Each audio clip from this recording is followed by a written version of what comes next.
തകർന്ന് തരിപ്പണമാകാൻ പോവുകയാണ്. അതായത് ഇന്ത്യൻ വിപണികളിൽ നിന്ന് തുർക്കിയുടെ സാധനങ്ങൾ, അതായത് ആപ്പിൾ ഉൾപ്പെടെയുള്ള തുർക്കിയിൽ നിന്ന് വരുന്ന സാധനങ്ങൾ ഇനി നമുക്ക് വേണ്ട എന്ന് ഇന്ത്യൻ സർക്കാർ അല്ല തീരുമാനിക്കുന്നത്, ഇന്ത്യ വിപണിയിലെ വ്യാപാരികൾ തീരുമാനിക്കുകയാണ്. അതായത് പാകിസ്ഥാനെ സഹായിച്ച തുർക്കിയെ ഞങ്ങൾക്കിനി വേണ്ട.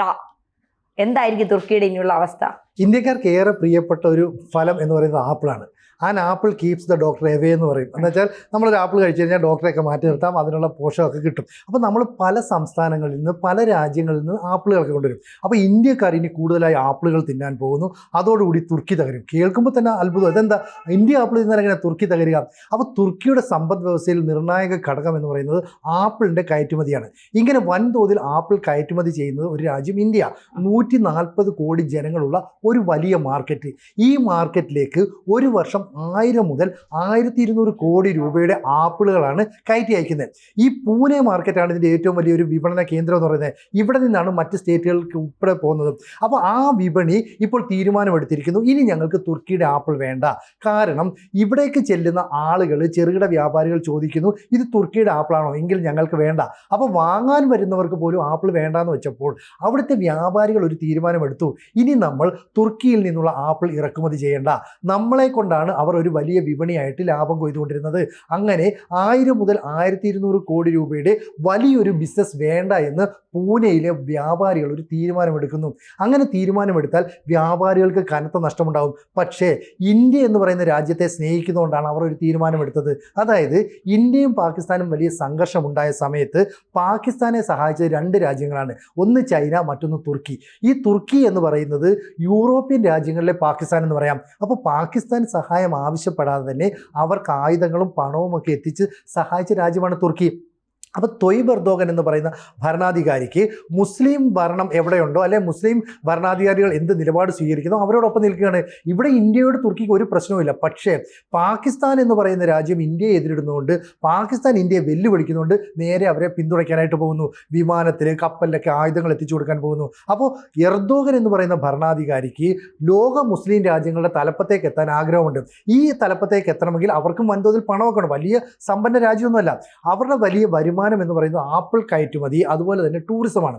ഇന്ത്യയിൽ നിന്ന് ഏറ്റവും അധികം ആളുകൾ ടൂറിസത്തിനായിട്ട് പോകുന്ന യൂറോപ്യൻ രാജ്യങ്ങളിൽ ഒന്ന് തുർക്കിയാണ്. കാരണം മനോഹരമായ ഭൂപ്രകൃതിയാണ്, അവിടെ ടൂറിസത്തിന് അനുയോജ്യമായ എല്ലാ സാഹചര്യങ്ങളുമുണ്ട്, കാലാവസ്ഥ അനുയോജ്യമാണ്, മനോഹരമായ ഡെസ്റ്റിനേഷൻ ഉണ്ട്. അതുകൊണ്ട് തന്നെ പോകുന്ന ആൾക്കാർ, ടൂറിസം ഡെവലപ്പ് ചെയ്യുന്ന ആൾക്കാർ ഇതിന് വലിയ പ്രചാരം കൊടുക്കുന്നു. മാത്രമല്ല എർദോഗൻ്റെ ഭരണകൂടം ടൂറിസത്തെ കൃത്യമായി മാർക്കറ്റ് ചെയ്യുന്നു. അപ്പോൾ കഴിഞ്ഞ 1-2 വർഷത്തെ കണക്കെടുത്താൽ ഏറ്റവും അധികം ഇന്ത്യക്കാർ വിദേശത്ത് സഞ്ചാരത്തിന്, അല്ലെ വിനോദസഞ്ചാരത്തിന് പോയത് തുർക്കിയിലാണ്.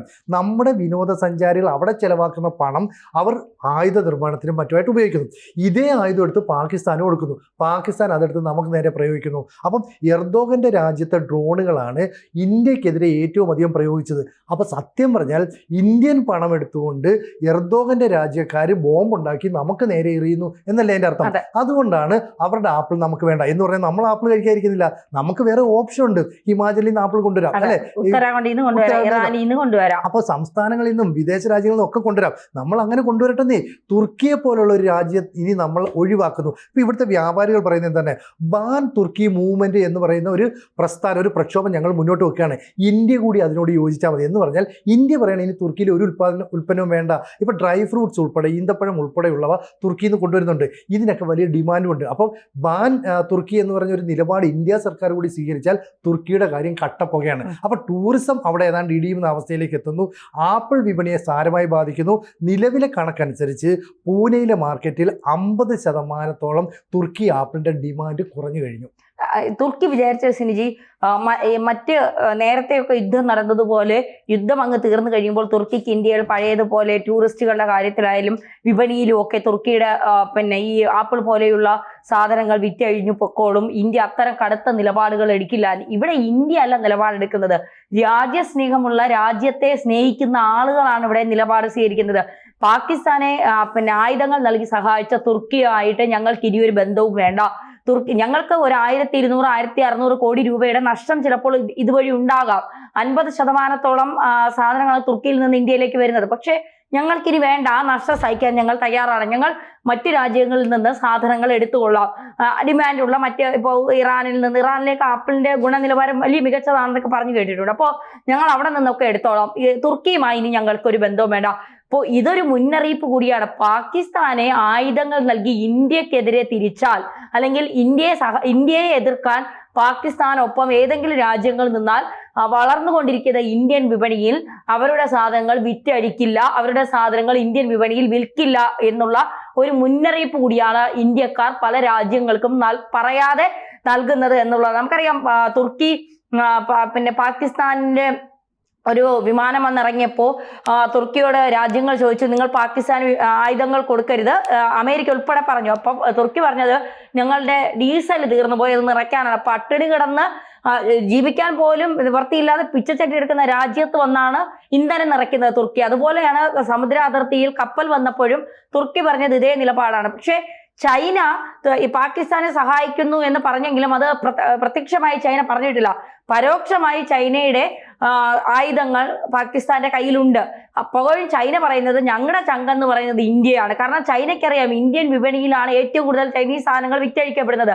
ഏതെങ്കിലും തരത്തിൽ പാകിസ്ഥാനെ സഹായിച്ചെന്ന് കരുതി ചൈനയ്ക്ക് ഒരു ബാൻ ഇന്ത്യ ഏർപ്പെടുത്തി കഴിഞ്ഞാൽ ചൈനയുടെ വ്യാപാരം തകരും. അത് ചൈനയ്ക്ക് നന്നായിട്ട് അറിയാം. അതുകൊണ്ടാണ് ചൈന പരോക്ഷമായ ഒരു നിലപാട് സ്വീകരിച്ചത്. പക്ഷെ തുർക്കി അങ്ങനെയല്ല, പ്രത്യക്ഷമായ നിലപാട് തന്നെയാണ് പാകിസ്ഥാനോടൊപ്പം നിന്ന് സ്വീകരിച്ചത് എന്ന് പറയാതിരിക്കാൻ കഴിയില്ല. അതുകൊണ്ട് തന്നെയാണ് സർക്കാരുകൾ തീരുമാനമെടുക്കും മുമ്പ് വിപണിയിലെ വ്യാപാരികൾ തീരുമാനമെടുത്തത് തുർക്കിയെ ഇനി ഞങ്ങൾക്ക് വേണ്ട, തുർക്കിയിലേക്ക് ഇനി ആരും പോകാതെ, ദേശസ്നേഹമുള്ള ആരും ഇനി തുർക്കിയിലേക്ക് പോകുമെന്ന് തോന്നുന്നില്ല. ഇതിന്റെ കാര്യം എന്ന് പറഞ്ഞാൽ ലോക മുസ്ലിം രാജ്യങ്ങളുടെ തലപ്പത്തേക്ക് എത്തണമെന്ന് പഴയ ഓട്ടോമൻ സാമ്രാജ്യത്തിന്റെ ഭാഗമായി നിൽക്കുന്ന തുർക്കി ആവശ്യപ്പെടുന്നു, അല്ലെ അവകാശപ്പെടുന്നു. അപ്പോൾ തുർക്കിയിലെ ഭരണാധികാരി എന്ന് പറയുന്നത് മുസ്ലിം രാജ്യങ്ങളുടെ ഫറോവയാണ്. അതുകൊണ്ട് ഞാനാണ് ഇനി ലോകത്തെ നിയന്ത്രിക്കുന്നത്. സൗദി അറേബ്യയും UAE ഉൾപ്പെടെയുള്ള രാജ്യങ്ങൾക്കാണ് സ്വാഭാവികമായും മുസ്ലിം സമുദായത്തിൽപ്പെട്ട ആളുകൾ കൂടുതൽ വിശ്വാസം അർപ്പിക്കുന്ന അവിടുത്തെ ആരാധനാലയങ്ങളുള്ളത്. അതൊക്കെ മറികടന്നുകൊണ്ട് തുർക്കിയാണ് ഇനി ലോകത്തെ നിയന്ത്രിക്കുന്നതെന്ന് വരുത്തി തീർക്കാൻ ശ്രമിക്കുന്ന രാജാവാണ് ഈ തൊയ്ബ് എർദോഗൻ. ഇയാളെ സംബന്ധിച്ചിടത്തോളം ഈ യൂറോപ്യൻ മേഖലയിലെ ഒരു പാകിസ്ഥാൻ എന്ന് പറയുന്ന രാജ്യമാക്കി ഈ തുർക്കിയെ മാറ്റിയിട്ടുണ്ട്. കാരണം മതവിശ്വാസത്തിൽ ഊന്നിയുള്ള പ്രവർത്തനങ്ങളാണ് അവിടെ എല്ലാം നടക്കുന്നത്. ആദ്യം അസർബൈജാനുമായിട്ടൊരു പ്രശ്നം ഉണ്ടായപ്പോൾ തുർക്കി കയറി ഇടപെട്ടു. ഇവിടെ ഇന്ത്യയുമായിട്ടൊരു പ്രശ്നം ഉണ്ടായപ്പോൾ അനാവശ്യമായിട്ട് പാകിസ്ഥാൻ സഹായം ചെയ്തു. ഇപ്പോൾ പാകിസ്ഥാൻ ഒറ്റ ദിവസം കൊണ്ട് 300-400 ഡ്രോണുകൾ നമുക്കെതിരെ ഉപയോഗിച്ചു. പാകിസ്ഥാൻ എന്ന് പറയുന്ന ഒരു രാജ്യം മറ്റൊരു രാജ്യത്തോട് യുദ്ധം ചെയ്യുമ്പോൾ എങ്ങനെയാണ് ഇത്രയധികം ഡ്രോണുകൾ അനിയന്ത്രിതമായി ഉപയോഗിക്കുന്നത്? അത്രയും ഡ്രോണുകൾ സൗജന്യമായിട്ട് തുർക്കി കൊടുക്കുന്നതുകൊണ്ടാണ്. അപ്പോൾ തുർക്കിക്ക് ഇന്ത്യ എന്ന് പറയുന്ന രാജ്യത്തോട് ഒരു വിരോധവുമില്ല. പക്ഷേ പാകിസ്ഥാനെ സഹായിക്കാൻ വേണ്ടി, മുസ്ലിം രാഷ്ട്രത്തെ സഹായിക്കാൻ വേണ്ടി അവരെന്ത് ചെയ്യും? അപ്പോൾ ഇത്തരത്തിലുള്ള എർദോഗൻ്റെ രാജ്യത്തെ ഇനി നാറ്റോയിൽ പോലും നിർത്തരുതെന്ന് ഡൊണാൾഡ് ട്രംപ് അധികാരത്തിലേറും മുമ്പ് തന്നെ പറഞ്ഞാണ്. അപ്പോൾ അത്രയും വൃത്തികെട്ട സ്വഭാവമുള്ള ഒരു നിലപാടാണ് ഈ തുർക്കി സ്വീകരിക്കുന്നത്. അതുകൊണ്ടാണ് തുർക്കിയുടെ ഒരു ഉൽപ്പന്നവും നമ്മൾ സ്വീകരിക്കേണ്ടതെന്ന് ഇന്ത്യയിലെ ജനങ്ങൾ തീരുമാനമെടുക്കുന്നത്. അപ്പോൾ ഇന്ത്യക്കാർക്ക് ആപ്പിൾ കഴിക്കണമെങ്കിൽ ഹിമാചൽ പ്രദേശിൽ നിന്നോ ഉത്തരാഖണ്ഡിൽ നിന്നോ കാശ്മീരിൽ നിന്നോ വരട്ടെ. ഇനി ഇറാനിൽ ഉൾപ്പെടെയുള്ള രാജ്യങ്ങൾ നമ്മൾ ആപ്പിൾ ഇറക്കുമതി ചെയ്യും. അപ്പോൾ വെളുത്ത് നല്ല ചുവന്ന നിറത്തിലിരിക്കുന്ന മനോഹരമായ കളറൊക്കെ കണ്ടിട്ടും ആപ്പിളിൻ്റെ പിന്നാലെ പോകുന്ന ആൾക്കാർ ഇപ്പോൾ ചോദിക്കുന്നത്, ഇത് തുർക്കിയുടെ ആപ്പിളാണോ? ഞങ്ങൾക്ക് ഈ ആപ്പിൾ വേണ്ട. 50% വില, 50% ഡിമാൻഡ്, ഇതെല്ലാം തന്നെ പൂനെ മാർക്കറ്റിൽ മാത്രം കുറഞ്ഞു. അങ്ങനെയാണെങ്കിൽ മൊത്തം സപ്ലൈ ചെയ്യുന്ന പൂനെ മാർക്കറ്റുകാർ ഇനി ആപ്പിൾ ഇറക്കുമതി ചെയ്യുന്നില്ല തുർക്കിയിൽ നിന്ന്. കടുത്ത തീരുമാനമാണ്. കാരണം 140 കോടി ജനങ്ങളുള്ള ഒരു വലിയ മാർക്കറ്റാണ് ഇന്ത്യ. അപ്പോൾ അതിന് സമാനമായ ഒരു മാർക്കറ്റ് തുർക്കി കണ്ടുപിടിക്കുക എന്ന് പറയുന്നത് ഈസി അല്ല. സമാനം എന്ന് പറയുന്നത് ചൈനയാണ്. ചൈനയോട് എന്തായാലും തുർക്കിക്ക് വലിയ ഇറക്കുമതി ഒന്നും ഉണ്ടാവില്ല. അപ്പോൾ ഇന്ത്യക്ക് പകരമായിട്ട് ഒരു വിപണി കണ്ടെത്താൻ കഴിഞ്ഞില്ലെങ്കിൽ ഈ ആപ്പിൾ എവിടെ കൊണ്ടുപോയി ഡംപ് ചെയ്യും? ഇത് വിൽക്കണ്ടേ? വിറ്റില്ലെങ്കിൽ അവരുടെ വരുമാനം ഇരുന്ന് തിന്നിട്ട് പാകിസ്ഥാന് കൊടുക്കട്ടെ. അവര് ആഹാരവും ഇതും ഇല്ലാതെ കിടന്ന് കഷ്ടപ്പെടില്ലേ? കുറച്ച് ആപ്പിൾ തിന്നിനി കരി വെച്ചിട്ട്, അതായത് ഡ്രോണുകൾ കൊടുക്കുന്നതിന് പറയുന്നത് ആപ്പിൾ കൊടുക്കട്ടെ അല്ലേ? പക്ഷെ ആപ്പിൾ കൊടുക്കാൻ അവർ തയ്യാറാണ്. പക്ഷെ വരുമാനം എന്ത് ചെയ്യും? ഇത് കപ്പലിൽ അല്ലെങ്കിൽ വിമാനത്തിൽ അവിടെ എത്തിച്ചു കൊടുക്കണമല്ലോ. ഇതിനുള്ള ചെലവ് പോലും തിരിച്ചു കിട്ടണ്ടേ? അപ്പം ഇത്രയും നാൾ മറ്റു രാജ്യങ്ങൾ, അത് ചൈനയ്ക്ക് മനസ്സിലായിട്ടാണ് ചൈന പറഞ്ഞത് നീ ആയുധങ്ങൾ തരാൻ തൽക്കാലം ഇല്ല, കാരണം സാമ്പത്തികമായി തിരിച്ച് പണം തരണ്ടേ? ആയുധം കൊടുത്താൽ പണം വേണ്ടേ? അത് തരാൻ പറ്റാത്ത രാജ്യത്ത് ഇപ്പോഴും IMF-ന്റെ നിന്ന് കടം ചോദിച്ചുകൊണ്ടിരിക്കുന്ന ഒരു രാജ്യത്തിന് ഞങ്ങൾ എന്ത് വിശ്വസിച്ചാണ് ആയുധങ്ങൾ നൽകുന്നത് എന്ന് ചൈന ചോദിക്കുന്നു.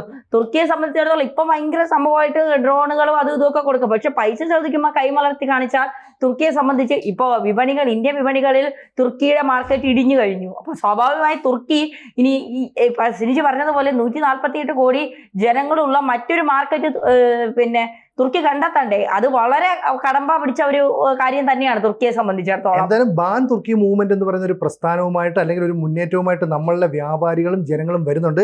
ഇതിന്റെ കാരണം നമ്മുടെ നാട്ടിൽ നിന്ന് ടൂറിസത്തിന് അവിടെ ചെല്ലുന്ന ജനങ്ങൾ നൽകുന്ന പണം ഉപയോഗിച്ച് നമുക്കെതിരെ ബോംബ് നിർമ്മിച്ചു കൊടുക്കുന്നു. അതുകൊണ്ട് രാജ്യസ്നേഹികളായ ആളുകൾ പറയുകയാണ്, ഒരു സന്നിഗ്ധ ഘട്ടത്തിൽ, ഒരു നിർണായക ഘട്ടത്തിൽ നമ്മളെ ഉപദ്രവിച്ച തുർക്കിയുടെ ഒരു ഉൽപ്പന്നവും നമുക്ക് വേണ്ട. ആപ്പിളാണ് ഏറ്റവും കൂടുതൽ കൊണ്ടുവരുന്നത്, അതിന് പൂർണ്ണമായിട്ടും ബാൻ ചെയ്യണം. ഇത് ബാൻ ചെയ്യേണ്ട കാരണം തൊഴിലാളികൾ ഇതിനോട് യോജിക്കുന്നില്ല, മുതലാളിമാർ അതായത് കച്ചവടക്കാർ ഇത് ഇറക്കുമതി ചെയ്യുന്നില്ല. അപ്പോൾ ഇറക്കുമതി ചെയ്യാത്ത സാധനം എങ്ങനെ വിൽക്കും? അപ്പം പൂനെയിൽ നിന്ന് മറ്റൊരു മാർക്കറ്റിലേക്ക് പോകുമെന്ന് വെച്ചു. അപ്പോഴും ഈ പറയുന്ന ബാൻ തുർക്കി എന്ന് പറയുന്ന ഒരു നിലപാടുണ്ടല്ലോ, ആ ഒരു പ്രക്ഷോഭം മുന്നോട്ട് വന്നു കഴിഞ്ഞാൽ അവിടെയും ഇവർക്ക് ഇറക്കാൻ പറ്റുന്നില്ല.